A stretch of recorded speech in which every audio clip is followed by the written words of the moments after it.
کہ توفیق ہی نہیں ہوتی ہے, سوچ بھی لیں اگر لیکن پڑھنے کی توفیق نہیں ہوگی. یقیناً جو گناہ ہے انسان کے وہ رکاوٹ بن جایا کرتے ہیں انسان کے لیے نیک عمل کو انجام دینے کے لیے. تو ان تمام فوائد کو, ان فضیلتوں کو انسان کب درک کر پائے گا کہ جب خود اپنے آپ کو بہتر بنانے کے لیے آگے بڑھے. اور ایک بہت بڑا فائدہ اور بھی اس سورے کا ہے, بالخصوص ان افراد کے لیے, وہ زن و شوہر کہہ لیں کہ جو اولاد کے اعتبار سے کچھ مایوسی کے شکار ہو رہے ہیں, اس بنا پر کہ اکثر ایک مسئلہ ہوتا ہے جیسے خواتین کے ساتھ کہ حمل کا ضائع ہو جانا, کہ اولاد کے لیے جستجو کر رہے ہیں لیکن خداوند عالم عنایت کرتا ہے, لیکن جب وہ حاملہ ہوتی ہیں حمل کسی وجہ سے, جو بھی وجہ رہی ہو اس کی وجہ سے ضائع ہو رہا ہے. تو اگر اس چیز کو بھی روکنا ہے تو یہ سورہ اس متعلق بہت زیادہ فائدہ دیتا ہوا نظر آ رہا ہے, کہ اس کے بارے میں خود حدیث نبوی موجود ہے کہ رسول خدا ارشاد فرماتے ہیں صلی اللہ علیہ وآلہ وسلم کہ اگر سورہ الحاقہ کو لکھ کر حاملہ عورت کو باندھا جائے تو اس عورت کے بطن میں جو بچہ ہے وہ اللہ کے حکم سے محفوظ رہے گا. یعنی کہ یہ سورہ لکھ کر کے اگر اس عورت, یعنی وہ عورت اگر خود لکھ لے یا اس کی طرف سے کوئی اور لکھ دے, پرنٹ آؤٹ لے کے پہنا دیں تو ہاں بس وہ بھی ٹھیک ہے, کیونکہ پہننا مقصد ہے کہ اسے پہنانا ہے, تو لہٰذا اسے پہنا دیا جائے جس کے ذریعے سے وہ برکت ہے کہ حمل کی حفاظت ہوتی رہے گی. ایک بہت بڑا فائدہ بالخصوص جن کے حمل ضائع ہو جایا کرتے ہیں. تو لہٰذا اس اعتبار سے بھی اس کی فضیلتیں اور فوائد حاصل ہم کر سکتے ہیں. جی آپا, بہت خوب, یہ تو آپ نے اچھی بات بتائی ہے. انشاءاللہ ہماری جو ناظرین ہیں اس سے استفادہ کریں گے. آپا ابھی آپ بتا رہی تھی کہ اس میں کچھ 3 موضوعات کا ذکر ہے, تو وہ کون سے موضوع ہیں, اس کو تھوڑا تفصیل سے بتائیے کہ کن مضامین کا یہ سورہ ذکر کر رہا ہے. بے شک خیر, یہ سوال کی تفصیل سے اگر بات کی جائے تو بات ذرا اور زیادہ واضح ہو جائے, کیونکہ 52 آیات ہیں اس میں, تو ان میں 3 چیزیں جو بیان کی گئیں وہ کس طرح سے پیش کی جا رہی ہیں. اگر ہم تفسیر کی کتابوں کو دیکھیں, قرآن مجید کی سورہ مبارکہ کی جو تفسیر پیش کی جاتی ہے, یہی تو وجہ ہے کہ بارہا اس بات پر زور دیا جاتا ہے, علماء کرام بھی بیان فرماتے ہیں کہ فقط تلاوت کر کے سرسری طور پر ہم نہ گزر جائیں, اور یقیناً معنی معلوم ہو, تفسیر کو جاننے کی کوشش کریں, لیکن جو اس کا پیغام ہے, کیونکہ عربک ہماری زبان نہیں ہے, تو اگر ہم اس زبان کو سمجھ رہے ہیں, بہت بہترین طریقے سے سمجھ رہے ہیں, تب تو تلاوت کر کے ترجمہ فقط. لیکن اگر اس کا بالکل ڈیٹیل ہم ایک دم سمجھنا چاہتے ہیں کہ دراصل پیغام اصلی حقیقی کیا ہے, تو تفسیر کی جانب ہمیں آنا ہی ہوگا. ہم ایک کوشش سوروں کی معرفت کے حوالے سے اس شو کے ذریعے سے کرتے ہیں کہ تفسیر کے حوالے سے کچھ باتیں پیش کر سکیں, کہ ایک مرتبہ وہ تمام موضوعات ذرا واضح ہو سکیں ذہنوں میں. ہم سورہ الحاقہ کی اگر بات کریں تو تفسیر کی کتابوں میں انہیں الگ الگ اعتبار سے کچھ حصوں کے اعتبار سے بانٹا گیا, جیسے کہ آیت نمبر 1 سے لے کر 8 تک سورہ الحاقہ کی اگر ہم اس میں دیکھیں, جیسے کہ آغاز ہو رہا ہے بسم اللہ الرحمن الرحیم, الحاقۃ ملحاقہ وما ادراک ملحاقہ. اب اس کا ترجمہ یہ ہے کہ وہ دن جو یقیناً واقع ہوگا, اور یہ واقع ہونے والا دن کیا ہے, اور تمہیں کیا معلوم کہ وہ واقع ہونے والا دن کیا ہے. یہ کون سے دن کی طرف اشارہ, قیامت کا دن ہے. آغاز یہاں سے ہو رہا ہے. پھر 1 سے لے کر کے 8 آیات جو ہیں, ان میں جن باتوں کا ذکر ہے اس میں بات شروع قیامت کے دن سے ہو رہی ہے, اور پھر اس قیامت کے دن سے بڑھتے ہوئے لایا جا رہا ہے کہاں پر, ان قوم کی جانب کی جنہوں نے خدا کی نافرمانیاں کی, جنہوں نے نبیوں کی باتوں کو نہیں مانا اور گمراہ ہوئے, اور ان پر خدا کا عذاب نازل ہوا. ان آیات میں قوم عاد کا, قوم سمود کا, ان پر ہونے والے جو عذاب تھے ان کا ذکر ہے. پھر قوم عاد پر جو زوردار تیز آندھی چلی اور پھر وہ تباہ و برباد ہو گئے, ان تمام باتوں کا ذکر ہے. اور قوم عاد کی بتاتی چلوں, ناظرین اس کے متعلق جانتے ہوں گے, مجھے یقین ہے. قوم عاد جو ہے جناب ہود علیہ السلام جو نبی تھے اللہ کے, ہود نبی کی قوم تھی. اور قوم سمود جو ہے یہ جناب صالح نبی کی قوم تھی. جناب صالح جن کی اونٹنی کا قصہ بہت ہی مشہور ہے, اور ان لوگوں نے کس طرح سے گمراہی کی تھی اور کس طرح سے بات کو نہیں مانا, اور جو اونٹنی آیت اللہ بنا کر بھیجی گئی تھی, نشانی اللہ کی, اسے قتل کر دیا تھا. وہ تمام چیزیں بیان کی جا رہی 1 سے لے کر 8 تک کی آیتوں میں. پھر 9 سے لے کر 12 تک کی آیتیں جو ہیں, آیت نمبر 9 سے لے کر 12 تک کی, ان آیتوں میں فرعون اور قوم لوط کے گناہ کے بارے میں ذکر کیا گیا, اور ان پر جو عذاب نازل کیا گیا ان کے بارے میں. فرعون کی جو گمراہی اور قوم لوط جو ایک گناہ کر رہی تھی, جس کے بارے میں علم رکھتے ہیں ناظرین کہ کون سا گناہ کہ جو بہت زیادہ جس کی مذمت وارد ہوئی ہے, ان کے متعلق جو عذاب ہے ان کا ذکر یہاں پر کیا گیا ہے. پھر 13 سے لے کر 17 تک کے جو آیتیں ہیں, یہاں پر بات کی جا رہی ہے سور پھونکے جانے والا معاملہ، اچھا کہ جیسا ہم جانتے ہیں کہ جب سور پھونکا جائے گا تو اس وقت 2 سور جو پھونکے جائیں گے، پہلا سور پھونکا گیا تو جتنے لوگ موجود ہوں گے وہ تمام مر جائیں گے، اور دوسرے سور کے آواز کے ساتھ میں لوگوں کو زندہ کیا جائے گا۔ وہ معاملات یہاں پر ذکر کیے جا رہے ہیں اور شدت کو بیان کیا جا رہا ہے کہ کیا وہ مرحلہ ہوگا کہ پہلا سور جو پھونکا جائے گا، یہاں تک کہ دیگر بھی سوروں میں اور دیگر روایتوں میں بھی ذکر کیا گیا ہے کہ اس سور کی شدت اتنی زیادہ ہوگی، منازل الاخرہ میں موجود ہے کہ جو اگر حاملہ عورت ہوں گی تو ان کا حمل بھی ضائع ہو جائیں گے اس آواز کو سن کر کے، اس دہشت کی وجہ سے، یعنی ایسی ہولناکی ہوگی کہ ہم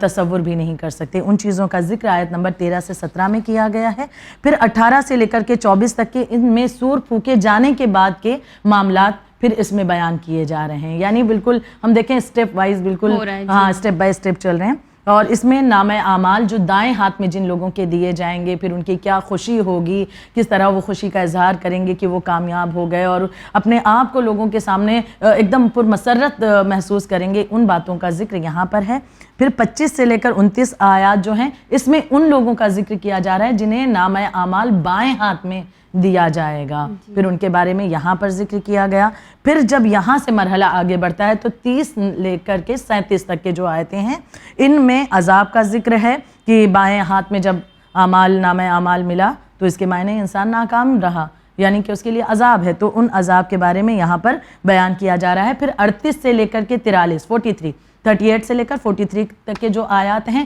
ان میں قرآن مجید کی خود عظمت بیان کی گئی ہے، یعنی اس بہترین سورے میں قرآن مجید کی عظمت کے حوالے سے کچھ چیزوں کو بڑے خوبصورت انداز میں پیش کیا گیا۔ اور پھر آخر جو آیات ہوں گی 44 سے لے کر 52 تک، اس میں رسول اکرم کے مقام، ان کے یقین کا ذکر ہے اور اللہ کے نام کی تسبیح کرنے کا حکم دیا جا رہا ہے، یعنی یہ تمام مضامین ان سورے میں کور کیے، یعنی ہمارے پاس اتنی بڑی دولت موجود ہے، کون سا مذہب ایسا ہے جو یہ بھی بتاتا ہے آپ کو کہ اس دن یہ ہوگا،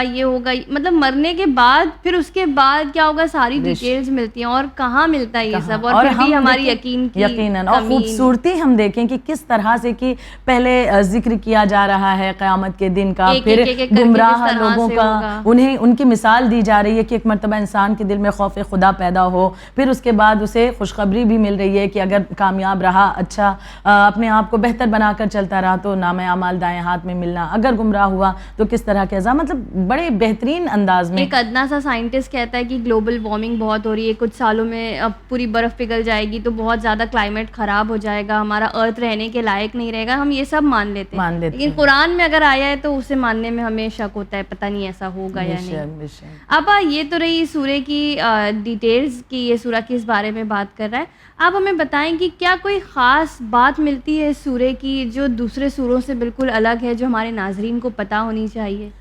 جی، ایک چیز جو جب میں نے اس سورہ مبارکہ کی تفسیر کو پڑھنا شروع کیا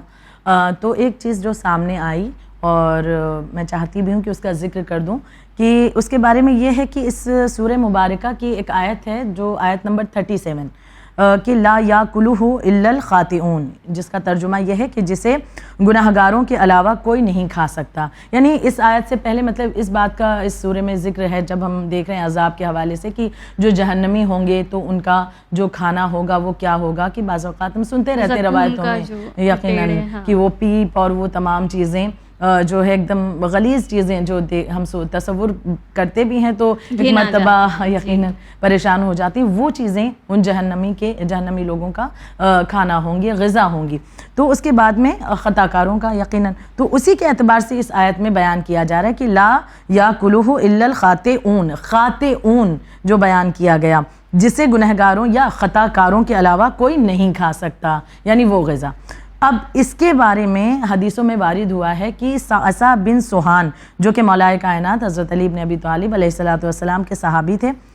وہ کہتے ہیں کہ ایک عرب شخص تھا مولا کائنات کی خدمت میں حاضر ہوا اور اس نے ایک سوال کیا اس آیت کے متعلق، اس آیت میں جو خاطئون یعنی خطا کار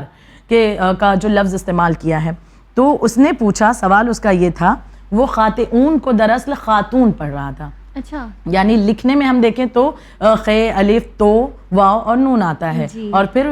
اگر زبر زیر کے اعتبار سے تو وہ فرق ہو جاتا ہے، تو لہٰذا اب یہ معاملہ اس وقت کا تھا کہ جب زبر زیر یعنی جو اعراب ہیں وہ نہیں لگتے تھے قرآن مجید کی آیتوں میں اور اس طرح سے. تو اب یہ شخص جو آیا تو اس کا سوال یہی تھا کہ وہ پوچھ رہا ہے کہ اگر مولائے کائنات سے کہ خاتون کی یہاں پر جو ذکر ہے جسے گنہگاروں کے علاوہ کوئی نہیں کھا سکتا, جب خاتون سمجھے گا تب تو خطا کار, لیکن وہ خاتون کی جگہ خاتون, تو لہٰذا وہ کہہ رہا ہے اس کے معنی تو ہیں قدم اٹھانے والے کے, تو کیا قدم اٹھانے والے کے علاوہ کوئی نہیں چھک سکتا؟ یعنی کہ وہ جو غذا ہے غلیظ وہ کیا قدم اٹھانے والے, تو قدم تو ہر انسان اٹھاتا ہے, چلتا ہے, پھرتا ہے. تو لہٰذا جو اس کا یہ سوال تھا اس کے متعلق مولائے کائنات نے وضاحت بھی کی کہ وہ خاتون نہیں خاتعون ہے. لہٰذا اس کے بعد امام نے اس مجمع میں ابو اسود موجود تھے جو کہ ایک بہترین ادیب تھے, ان کی طرف مخاطب ہو کر کے مولائے کائنات نے فرمایا کہ بہت سے ایسے افراد ہیں کہ جو دین میں اب شامل ہو رہے ہیں اور جو عرب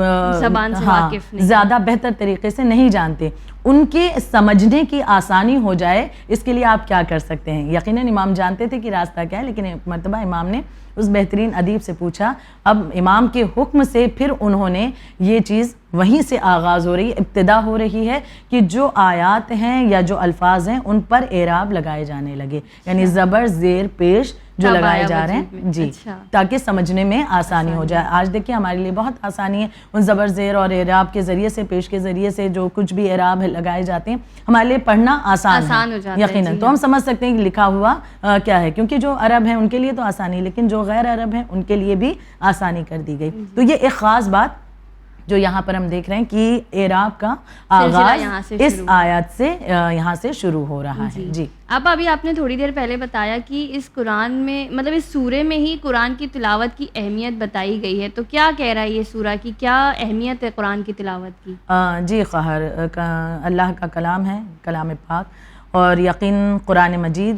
کی خود اپنی تعریف بھی بیان کر رہا ہے. اور جب ہم سورہ الحاقہ کی تلاوت کرتے ہیں تو اس میں ہم دیکھتے ہیں کہ آیت نمبر 38 سے لے کر کے 43 تک کے جب ہم ترجمہ پڑھنے کی کوشش کریں, میں ایک مرتبہ اسے دہرا دوں کہ جس میں بیان کیا گیا ہے کہ بسم اللہ الرحمن الرحیم, قسم کھاتا ہوں میں اس کی جسے تم دیکھ رہے ہو اور اس کی جسے تم نہیں دیکھتے, کہ یہ قرآن مجید ایک بزرگوار رسول اللہ کی زبان سے نکلا ہوا کلام ہے اور یہ کسی شاعر کا قول نہیں ہے, لیکن تم بہت کم ایمان لاتے ہو, اور نہ ہی یہ کسی کاہن کا قول ہے لیکن تم بہت ہی کم ذکر کرتے ہو, بلکہ یہ وہ کلام ہے جو عالمین کے پروردگار کی طرف سے نازل ہوا ہے. یعنی کہ یہاں پر واضح کر دیا گیا کہ انسان یہ نہ سوچے, کیونکہ ایسا بھی دور گزرا ہے کہ جب رسول اللہ پر یہ الزام ابو جہل کی طرف سے یا بہت سے ایسے دشمن تھے کہ جن کی جانب سے لگایا جاتا تھا کہ یہ رسول اللہ کا اپنا کلام ہے, یا رسول نے تو اشعار بیان کیے, تو شاعری کرتے ہیں, تو لہٰذا یہ شاعری کے کلام ہے. اور شاعری تو ہم جانتے ہیں کہ انسان کی اپنے ذہن کی ایک پیداوار ہوتی ہے, اور قرآن جو ہے کسی کے ذہن کی پیداوار نہیں, وہ اللہ کا کلام ہے. تو یہاں پر واضح طور پر بیان کر دیا گیا, کیونکہ یہ جو الزامات لگ رہے ہیں کہ یہ تو مطلب شاعری ہے یا کاہنوں کی کہانت ہے, اس بنا پر یہ کلام ہے, تو خود قرآن مجید نے اس بات کی دلیل قرآن مجید میں ہی پیش کر دی کہ نہ یہ کسی شاعر کا کلام ہے, نہ یہ کسی کاہن کا کلام ہے, نہ ہی یہ ہے کہ رسول اپنی طرف سے اپنے ذہن کی پیداوار پیش کر رہا ہے, بلکہ قرآن مجید اللہ کا کلام ہے اور جو وحی کے ساتھ پیغمبر کے پاک دل پر نازل ہوا ہے. تو اس انداز سے اس بات کی بھی وضاحت کر دی گئی رہتی دنیا تک کے لیے, تاکہ واضح ہو جائے کہ یہ کسی انسان کی طرف سے دیا ہوا کچھ اس کے ذہن کا پیداوار یا کچھ نجومی اعتبار سے چیزیں نہیں, بلکہ یہ اللہ کا کلام ہے کہ جو معجز نما ہے. آپا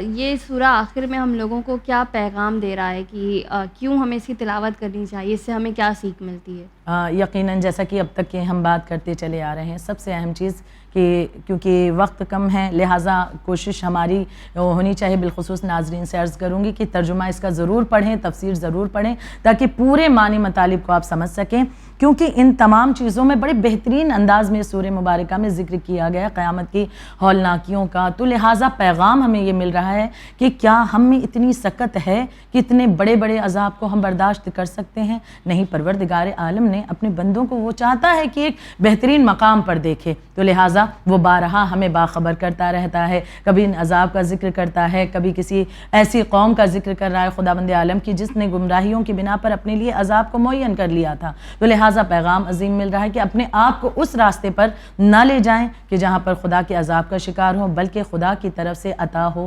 بخشش ہو، رحم ہو، اس کی مہر ہو، عنایتیں ہوں، یہ تمام چیزیں ہم لا سکیں اپنی زندگی میں۔ اس کے لیے کوشش کریں، اور بہترین سہارا قرآن اور اہل بیت اطہار کا، کہ جو ان کی گائیڈنس میں ہم اپنے آپ کو اس راہ تک، اس منزل تک در حقیقت اپنے آپ کو پہنچا سکتے ہیں انشاءاللہ۔ جزاک اللہ آپا، بہت بہت شکریہ، اور امید ہے جس طرح میرے علم میں اضافہ ہوا ہے ناظرین کے بھی علم میں اضافہ ہوا ہوگا۔ ناظرین، ہم اسی لیے یہ شوز لے کر آتے ہیں آپ کے لیے کہ آپ کو پتہ چلے کہ قرآن مجید کے جو سورے ہیں یہ ہم سے کیا کہہ رہے ہیں۔ ہمارے پاس ریل اسکرول کرنے کا بہت ٹائم ہوتا ہے، فالتو ویڈیوز ہم لوگ بہت دیکھتے ہیں،